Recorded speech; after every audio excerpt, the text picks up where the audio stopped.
Hey there friends, what's up? Kevin here from the MSOTD Rocks YouTube channel. We're back at it again with another album review. This is our review of Death by Rock and Roll by the Pretty Reckless.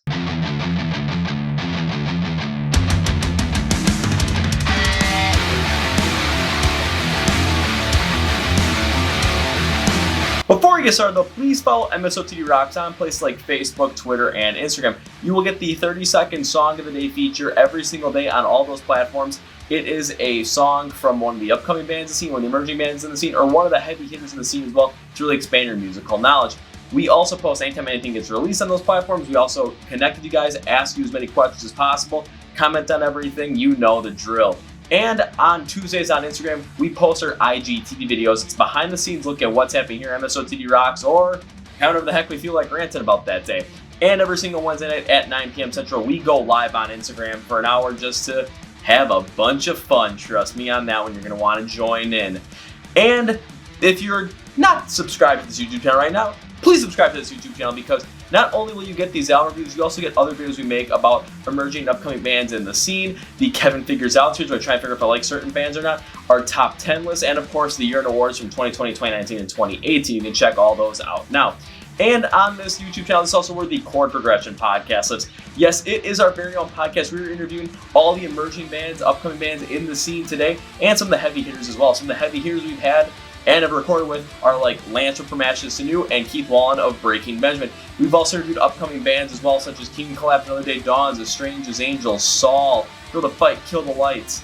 I mean, you name it, we're getting it, and you're going to get experiences that you'll never find anywhere else on the Chord Progression podcast, because it's really like I'm talking with these guys and girls just sitting in a living room drinking a beer, and you get to learn so much about their music and about them in a fun environment. You can watch all the interviews here on YouTube, or you can listen on Spotify, Apple Podcasts, Google Play, and iHeart. Link description below for everything, so like, share, subscribe, enjoy, tell your friends, tell your family, tell the crazy guy down the street. Now let's go!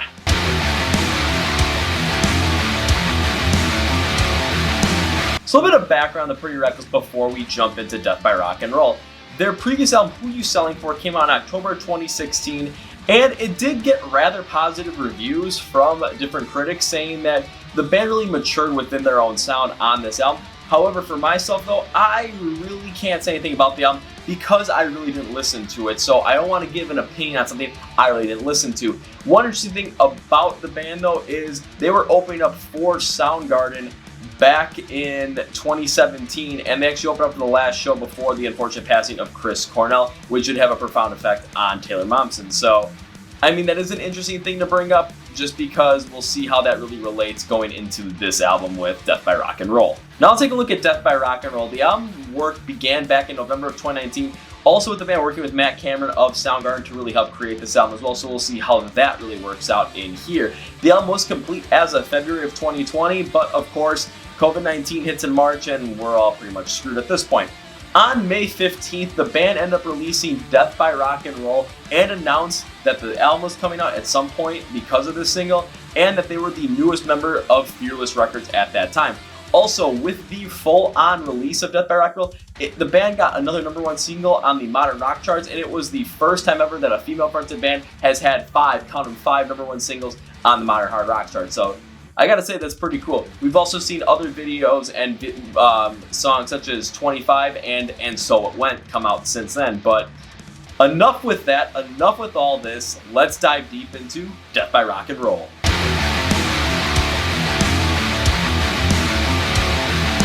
So I'll take a look at the composition, construction, and instrumentation on Death by Rock and Roll, and what we ended up getting versus what I expected were rather two different things. Because when we went into the album, especially with the singles, with songs like Death by Rock and Roll and So It Went, I thought we were going to get this more mature, but also really brash in your face, more hard rock sound, really based in that hard rock style. However, with the other single being 25, with more of this melodic, more cathartic kind of sounding song, we had more of this rock ballad style, I was curious to see where we're going to go with. But however, because we got more of this hard rock in your face smash kind of style on the other two singles, I thought, okay, we're going to get something like this going forward. But we ended up getting more like 25 than we did Death by Rock and Roll and So It Went. But how did this work out for the band? Taking a look at the songs that really stood out to me were the more hard rock tracks. Take a look at Death by Rock and Roll, where there was a much more of this hard rock bass, with a very classic hard rock bass to it, with a more down-to harder style guitar that really stuck out in your face, a kind of melodic backing on the drumming, but it just hit you so well, and it was the perfect way to go about really complementing the style and the theme of paying homage to those in rock and roll that have passed.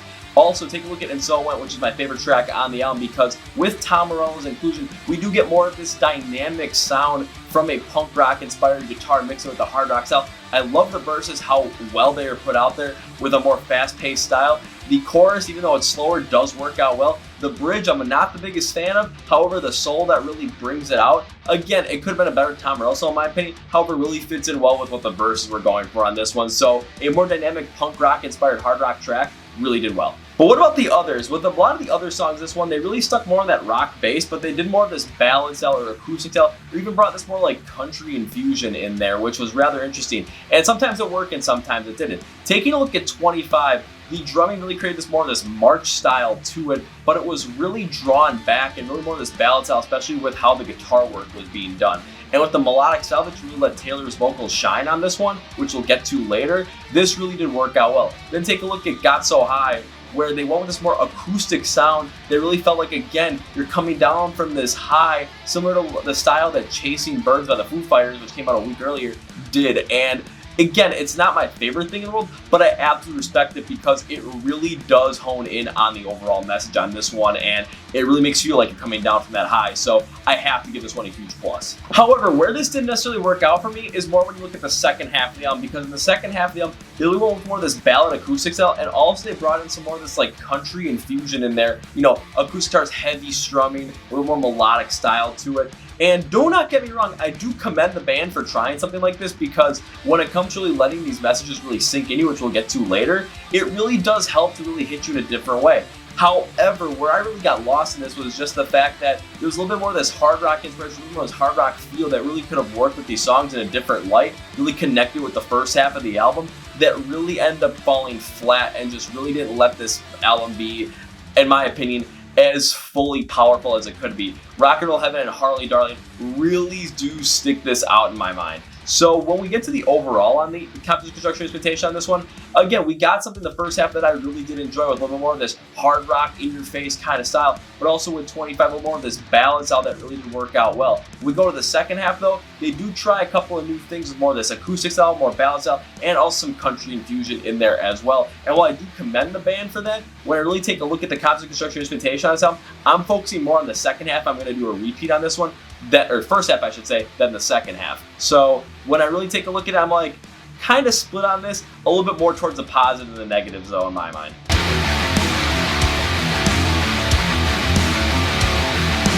When it comes to the vocals, especially from Taylor Momsen, we know we're going to get something completely different compared to any other artist in the scene today, or artists in general, because you take a look at all these different artists, no one's going to work within this more bluesy, raspy tone that she works in. And when it comes to our record, no one's going to work in this lower register that she does as well. So of course we're going to get a much more unique style from Taylor and the Pretty Reckless when it comes to the vocal range.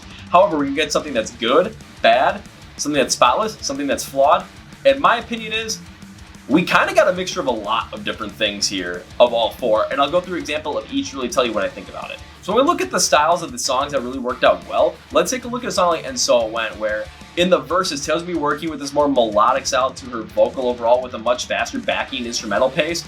And this really worked out with that more punk rock inspiration to it, where you're seeing something similar like what Tim McGrath and Rise Against will do a good amount of times. It really works out well with a faster paced instrumental, but Tim really worked with a more melodic style. Taylor does this here with that bluesy, raspier tone. It really does work out well. Plus, slowing up and going a lot more melodic in the chorus as well really did work out well. The bridge wasn't my favorite thing in the world, but her command of the song was really well done. When it comes to a song that I really like the vocals on, Turning Gold is one of them. On the first and third verse of the song, Taylor does use a lower register on the vocals to let the lack of instrumentals be used to her advantage.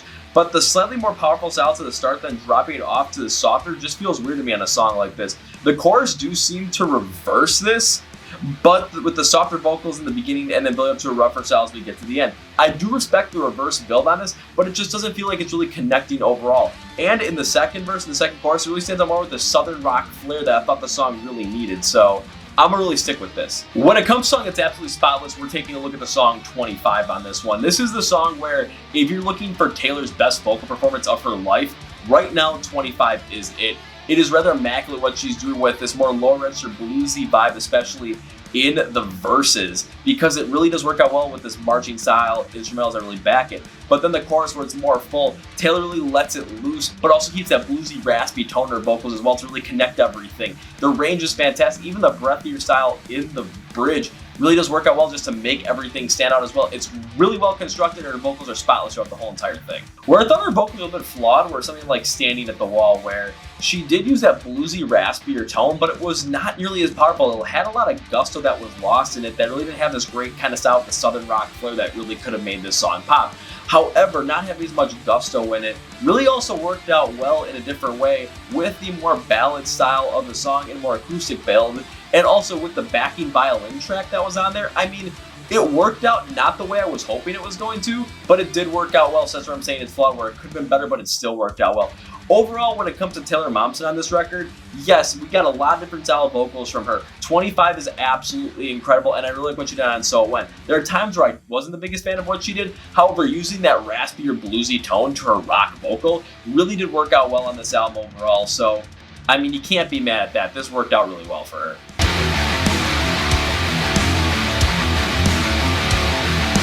So when we look at the themes and styles of Death by Rock and Roll, what we're taking a look at is two completely different themes overall. One being death and the other being Taylor Momsen's journey into rock and metal music. So when we take a look at the style of death, what they're looking at is death and the mourning of it, and really kind of taking a look at it in full force. Take a look at songs like Death by Rock and Roll, where of course the theme is paying homage to all those greats in rock and metal that have passed before us. They make specific references to Amy Winehouse. I think they make a specific reference to Kurt Cobain as well. And then you take a look at a song like Rock and Roll Heaven, where Taylor is talking about losing her friend Kato Kadwala, I think that's his name, who was one of her producers back in 2018, and really talking through the grief process about that. Also, Harley Darling as well does the exact same thing, where it really rounds out the album to really kind of take a look at wanting to spend one last moment with your friend that has passed on, or any loved one that has passed on for that matter. Also, this album takes a look at Taylor's life and how her journey into rock and metal really came forward. 25 is a great example because it basically chronicles Taylor's life from the beginning to where she is now and how she got through all this to get into rock and metal. My Bones is another one as well, because it talks about Taylor's journey into rock music and how it always has been inside her, while others may have been pushing her in some other directions or other things. And then Witches Burn is another one as well, where the song talks about Taylor's actions and the actions that need to be taken in order to make her dream come true, and also looks at the ridicule that she's taken for wanting to be a rock star when she was a successful actress beforehand. This is something where she wanted to do something for herself, and people were kind of pushing back at her at times, but of course, look at where she is now, and is she doing what she wants to do? Yes. Do we like it a lot more? Honestly, who wouldn't? She's doing what she wants to do. She's happy.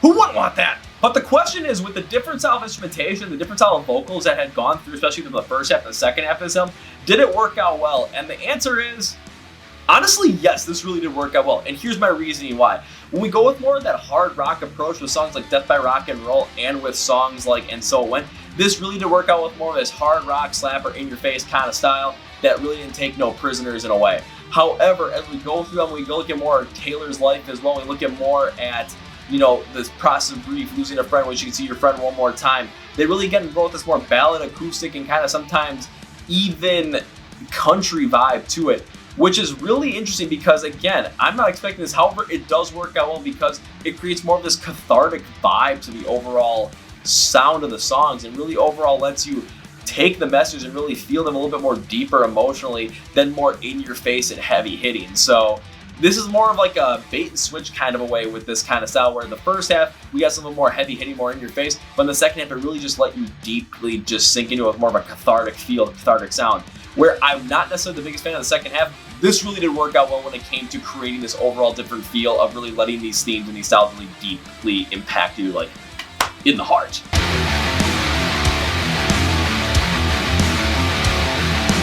Okay, now it's time for my overall rating on Death by Rock and Roll by the Pretty Reckless, and it is...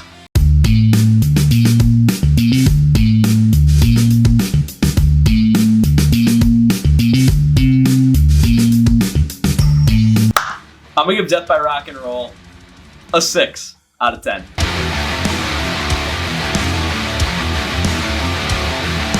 So 6 out of 10, there's gotta be some things I liked about this album. And one thing I really liked about Death by Rock and Roll was Taylor's vocal command throughout this whole entire thing. Yes, we already talked about it. We're gonna get something with more of a raspy, bluesy, kind of hard rock hitting vibe with Taylor's vocals that we're really not gonna get anywhere else. And what I really liked about this was how she was able to command it and really use these different tones overall with that style to really create this different overall feel. Of course, we get songs like And So It Went and Death by Rock and Roll, where there's more gusto, a little more of this hard rock flavor to them, that really does stand out impactfully to really get that message across with more of this gusto feel that I absolutely love. However, there are times where she ends up really controlling and going full range on these vocals to bring in more of this breathy style, bring in more of this softer style to really let this cathartic feel of this album really sink in you, especially in the second half of the album. But when it comes to Taylor's vocal range, no song is going to be better than 25 for this one. This is like the pinnacle for Taylor Momsen's vocals as of 2021. We'll see if she gets better than that, but I mean, damn, it was good. One thing I liked was, again, we take a look at those two singles I mentioned, Death by Rock and Roll and So It Went, with me being more of that hard rock, punk rock, metalcore kind of guy. These are the songs that really stuck out to me for a positive. And we take a look at Death by Rock and Roll, going with this more classic hard rock tone overall, and just really focusing in on that feel to pay homage to those rock stars like Kurt Cobain, Jimi Hendrix, Jim Morrison, that have passed on before us and before their time was due, because, again, I think these guys are all members of the 27 Club. This really does make a lot of sense to connect with what the Pretty Reckless is doing with their overall sound and their core sound, along with this classic hard rock feel that connects all these different artists together. It was a great start. Plus, within So It Went, bringing in Tom Morello to really create this more like hard rock with a punk rock flavored track. Of course, I'm gonna like this every step of the way, where the verses, especially with how faster they went, really stuck out to this. And then the chorus, it kind of felt like a pre-chorus similar to the way it was built, but then when the gusto really hits with the outro to the chorus, just heavy hitting, hard, fast pace, ooh, you guys had me going on this one. This one was awesome. One thing I like about this album is we take a look at the second half of it. The band has this more like acoustic, ballady, and also sometimes country and fusion style where, again, I'm not the biggest fan of this, but how this works to really impact the album and the meaning of it really does work out well, because with a more cathartic approach to it, we hear and we feel these messages just really sink into us deeper and really get a full feel from in a way that we never really expected. And when we take a look at some of the themes, of course, losing a friend, being ridiculed, being put in a box, and with Taylor not wanting to do what people want her to do anymore and start a band like the Pretty Reckless, this cathartic feel really lets us deep dive into her emotions on this and really feel what she felt. So while I'm not the biggest fan of the sound, how this worked out to really amplify those meanings was spectacular.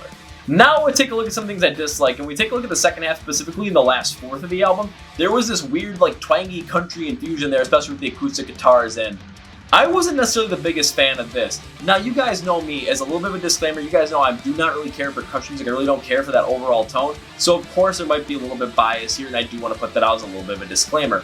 However, where I didn't really get behind this, of course, you're talking about a record like Death by Rock and Roll, so why wouldn't there necessarily be some more rock bass in there? Again, this may be me putting them in a box and me being like, oh, you know, you probably shouldn't be doing that. Again, if you like it, this is no issue with me. It's just how I connect with music. It's just something that really does not make a lot of sense, and I'll explain why my next dislike. Songs like Turning Gold, Harley Darling, and Rock and Roll Heaven really stuck out to me as just something where the gusto of these potential songs was gone through that country twang infusion, and with the strumming acoustic guitars. Really felt like I was up by a campfire with these, so wasn't the biggest fan of those. One thing I really disliked, to kind of go back to that point, was when you really take a look at it, they could have used some more of these like southern rock inspirations to really maximize this overall second half, especially the last quarter, because there were songs like Harley Darling where there were little bits and pieces of there that had this little more gusto feel to it. They really had brought over the southern rock approach.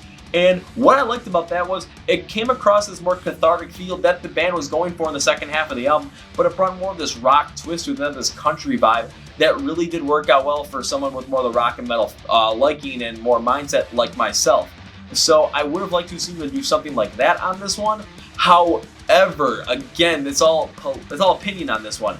I mean, if you guys like this, I'm not going to bash you. Again, this is just my opinion on this one. So when it comes to the dislikes, I mean, I think I'm explaining them to you guys so that you understand where my mindset's coming from.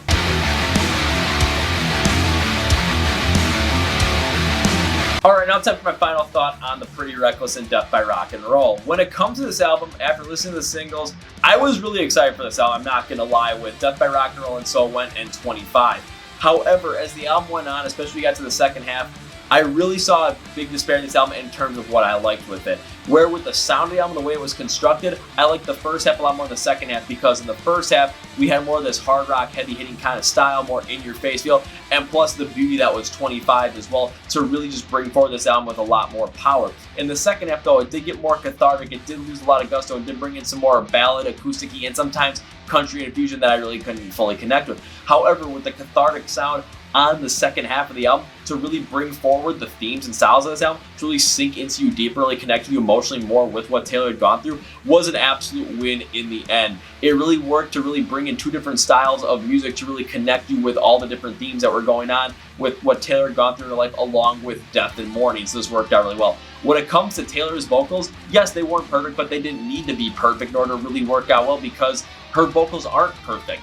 But when they really worked out well, like on 25, really maximized the vocal range, I mean, this is the best I've ever heard Taylor. When it comes to And So It Went, really bringing in more of this rougher style, really more of this like faster pace backing with a more melodic vocal construction, this really did work out well. It worked out as well as Rise Against would do it, so I really did like that. There were times where it was a little bit flawed, but when it was flawed, it actually worked out really well to bring it out. So her vocal range was absolutely worth it on this one. So when it comes down to it, will I go back and listen to this album? Yes. But for me personally, I'm going to stick more to the first half than the second half. But man, I'm going to go see the Pretty Reckless live, hopefully 2021. That's going to be it for me, guys. Thank you for watching and listening to this review of Death by Rock and Roll by the Pretty Reckless. My name's Kevin. You guys know I am with the hat flip. Nope, see ya.